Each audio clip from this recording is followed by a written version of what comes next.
Setelah Inarus mengatakan bahwa dia memiliki solusi untuk mimpi Amunhotep, Inarus langsung pergi ke penjara Zawiyah untuk menanyakan takwil mimpi itu kepada Yuzarsif. Sesampainya di sana, Inarus langsung meminta maaf pada Yuzarsif karena dia melupakannya selama 7 tahun ini dan merasa malu jika bertemu dengan Yuzarsif. Namun Yuzarsif mengatakan bahwa ia memang harus melupakan permintaan itu. Setelah itu Inarus menyampaikan maksudnya mendatangi Yuzarsif adalah untuk menanyakan arti mimpi dari Amunhotep yang tidak bisa ditakwilkan oleh para pendeta kuil di seluruh Mesir.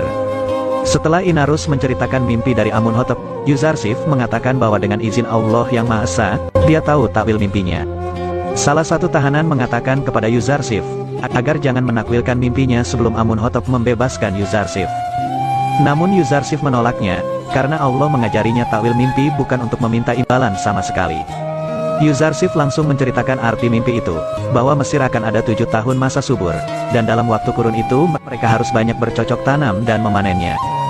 Gunakan seperlunya dan simpan sisanya, karena setelah itu Mesir akan dilanda 7 tahun masa paceklik, maka gunakan gandum yang disimpan di masa subur, untuk rakyat Mesir agar tidak tertimpa kesulitan pangan. Inarus sangat senang, karena Yuzarsif ternyata memang benar bisa menampilkan mimpi Amunhotep dengan benar dan sangat jelas. Setelah itu Inarus kembali ke istana, untuk mengatakan semua takwil mimpi dari Yuzarsif itu kepada Amunhotep. Semua yang ada di istana langsung terkejut, bahwa mimpi yang ditakwilkan Yuzarsif itu benar, dan Putifar juga sangat mempercayai perkataan Yuzarsif itu. Bukan hanya itu, Yuzarsif juga sampai mengatakan solusi saat menghadapi masa paceklik nanti. Akan tetapi, Amunhotep mempertanyakan bagaimana gandum bisa bertahan selama 7 tahun tanpa membusuk. Sang ratu lalu mengatakan, bahwa mungkin Yuzarsif mengetahui caranya. Dan akhirnya Amunhotep menyuruh Yuzarsif untuk datang menemuinya di istana. Putifar juga mengatakan, agar merahasiakan takwil mimpi ini kepada para pendeta, yang pasti tidak bisa menakwilkan mimpinya sampai sekarang. Amunhotep pun sangat tidak sabar melihat kekalahan di wajah Anikmahu nanti. Sementara itu, para penakwil mimpi kuil Amun, tetap tidak bisa mengartikan mimpi Amunhotep, dan hanya mengatakan bahwa menurut tradisi Mesir kuno, sapi diartikan dengan tahun. Anikmahu lalu memarahi mereka semua dan takut jika Yuzarsif bisa menakwilkan mimpi Amunhotep. Karena dia adalah penyembah Tuhan yang esa, dan jika mereka kalah di hadapan seorang budak Ibrani itu, maka keimanan para penduduk Mesir kepada Amun akan perlahan runtuh. Ketika Inarus kembali ke penjara untuk menjemput Yuzarsif, para penjaga langsung khawatir, karena mereka akan segera berpisah dengan Yuzarsif yang sudah membuat penjara Zawiyah terasa nyaman. Akan tetapi saat Yuzarsif akan dibebaskan oleh Kidamun, dia menolaknya. Karena sebelum namanya bersih dari segala fitnah Mesir, maka dia tidak mau untuk bebas dari penjara. Yuzarsif menyuruh agar Amunhotep menyelidiki kejadian terlukanya tangan para wanita bangsawan Mesir saat itu. Para tahanan juga menyuruh agar Yuzarsif melaporkan Zulaikha dan Putifar karena telah memenjarakannya begitu lama.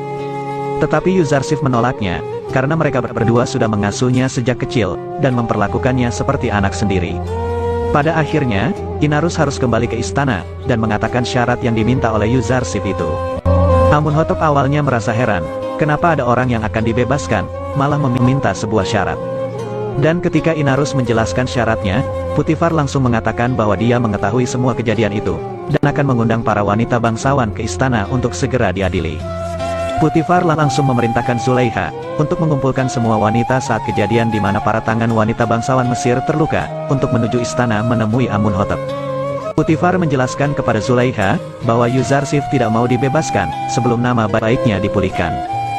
Dia juga memarahi Zulaikha, karena pasti masalah tentang Yuzarsif akan dibahas, dan mereka akan segera terkena hukuman, akibat ulah dari Zulaikha sendiri. Zulaikha pun merasa bahwa dirinya kini siap dipermalukan, karena telah memenjarakan dan memfitnah orang yang tak bersalah. Sementara itu Padiamun mulai panik, karena istrinya juga ikut dibawa oleh Putifar menuju istana, dan mengadukannya kepada Anikmahu. Akan tetapi Anikmahu mengatakan, bahwa istrinya akan segera bebas dan tidak terkena hukuman sama sekali. Padahal Anikmahu lebih mengkhawatirkan bila Yuzarsif bisa menampilkan mimpi Amunhotep, daripada masalah dipenjarakannya para wanita bangsawan itu. Setelah itu, para wanita bangsawan diarak bersama-sama menuju istana, tanpa menggunakan tandu sama sekali. Hal itu sontak membuat semua warga Mesir bertanya-tanya, karena biasanya mereka pergi menaiki tandu, tapi kali ini mereka harus turun ke bumi dan didampingi para tentara istana Mesir. Sementara itu Anikmahu kembali memarahi para penakwil mimpinya, karena masih belum bisa mengartikan mimpi dari Amunhotep. Dia sangat khawatir, Jika nanti ditanya oleh Amunhotep, dia tidak bisa membuktikan bahwa para penakwil mimpinya hebat dan berpengalaman.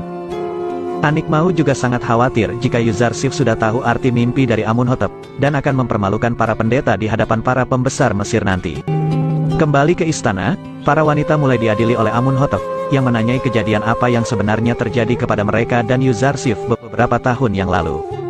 Para wanita itu mengatakan, bahwa mereka tidak melihat aib pada diri Yuzarsif sama sekali, dan mereka menganggap bahwa Yuzarsif bagian kesucian yang tak pernah berbuat dosa. Pada akhirnya Zulaiha mengakui bahwa sebenarnya dirinya lah yang bersalah, karena sudah terpikat dengan Yuzarsif bertahun-tahun untuk memilikinya. Namun tetap saja Yuzarsif menjaga kehormatannya dan menolak keinginannya. Para wanita bangsawan Mesir pun mengakui, bahwa ketampanan Yuzarsif bisa begitu memikat mereka, hingga membuat kesadaran mereka hilang saat mengupas sebuah jeruk. Zulaiha lalu meminta maaf atas kejadian itu kepada Amunhotep, namun Amunhotep menyuruh mereka untuk meminta maaf kepada Yuzarsif. Karena mereka sudah menyia-nyiakan hidup seorang pemuda suci. Terlebih lagi kepada Putifar dan Zulaiha yang memenjarakannya selama ini. Putifar pun mengungkapkan, bahwa dia melakukan hal itu selama ini, karena menurutnya penjara adalah cara untuk membungkam mulut-mulut kotor yang ada di Mesir. Di tengah-tengah pengadilan itu, Putifar meminta izin untuk pulang, karena sedang merasa tidak sehat. Setelah semua kejadian sudah terungkap, Amunhotep menyuruh agar para wanita itu dipenjarakan sementara, sampai ada keputusan untuk mereka semua. Dan pada akhirnya, Amunhotep menyuruh Inarus agar ke penjara, untuk segera membebaskan Yuzarsif dari sana. Yuzarsif akhirnya meninggalkan penjara dan berpisah dengan para tahanan lain, yang sudah ia anggap sebagai saudaranya sendiri. Para tahanan tidak kuat untuk berpisah dari Yuzarsif.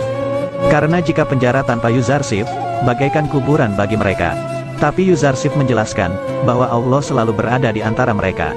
Dia juga berjanji akan selalu mengunjungi penjara untuk bertemu mereka semua.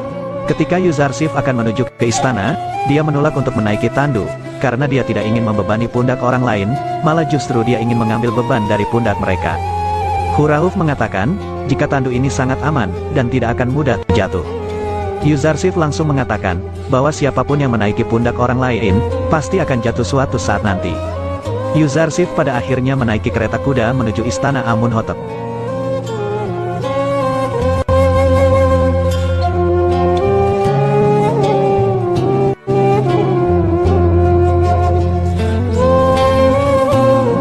Ketika sudah sampai, Hurahuf menyuruh agar Yuzarsif mandi dan berganti pakaian terlebih dahulu.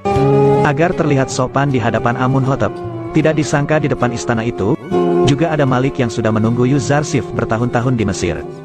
Dia menanyakan kepada Mimi Sabu, siapakah pria itu? Dan ketika Mimi Sabu menjawab, bahwa dia adalah Yuzarsif, Malik menyadari bahwa itu adalah Yusuf saudaranya, yang sudah ia jual yang puluhan tahun yang lalu. Dia sangat senang akhirnya penantian selama ini terbayarkan.